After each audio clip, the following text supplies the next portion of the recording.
தங்கள அதிபுத்திசாலிங்க அப்படின்னு நம்பிட்டு ரொம்பவே வித்தியாசமா கடத்தல்ல ஈடுபட்ட 3 நபர்கள் பத்தி இந்த வீடியோல பார்க்கலாம். அதுலயும் நம்பர் 1 வந்திருக்கிற இந்த பெண் பண்ண விஷயத்தை கேட்டா நீங்க நிஜமாவே ஷாக் ஆயிருவீங்க. நம்பர் 3 91 வயசான விக்டர் ட்வாட்ஸ் அப்படிங்கிற இவர் தான் உலகத்திலேயே மிகவும் வயசான கடத்தல்காரர் அப்படின்னு பேர் வாங்கியிருக்காரு. 2015 இந்தியாவில் இருக்கிற நியூ டெல்லியில இருந்து ஆஸ்திரேலியாவுக்கு $1 மில்லியன் மதிப்புள்ள 4.5 கிலோ கொக்கைனை சோப் மாதிரி தயாரிச்சு கடத்திட்டு போனதுக்காக ஆஸ்திரேலியால வச்சு கைது செய்யப்பட்டிருக்காரு. நம்பர் 2 2015 ஹாங்காங்ல இருந்து 94 ஐபோன்ஸ் சைனாக்கு கடத்திட்டு வந்த ஒரு பையனை சைனா ஏர்போர்ட்ல வச்சு அரெஸ்ட் பண்ணிருக்காங்க. இவனை நிறைய ஒரு வித்தியாசமா இருந்தது பார்த்து சந்தேகப்பட்ட கஸ்டம்ஸ் ஆபீசர்ஸ் இவனை பிடிச்சு செக் பண்ணப்போ இந்த 94 ஐபோன்ஸ் இவன் உடம்புல இருந்து கண்டுபிடிச்சிருக்காங்க. இதுல ஹைலைட்டான விஷயம் என்ன அப்படின்னா இது இவனோட முதல் ஸ்மக்லிங் இல்லையா. வழக்கமா 5 இருந்து 10 ஐபோன்ஸை கடத்திட்டு போற இவன் இந்த முறை பேராசையால 94 ஐபோன்ஸை கடத்திட்டு போக ட்ரை பண்ணி மாட்டிக்கிட்டான்.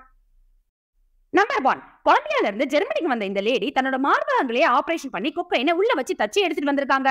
ஆனா ஏர்போர்ட்ல ஸ்கேன் பண்ணுவாங்க அப்படின்னு இந்த லேடிக்கு தெரியல பாவம்.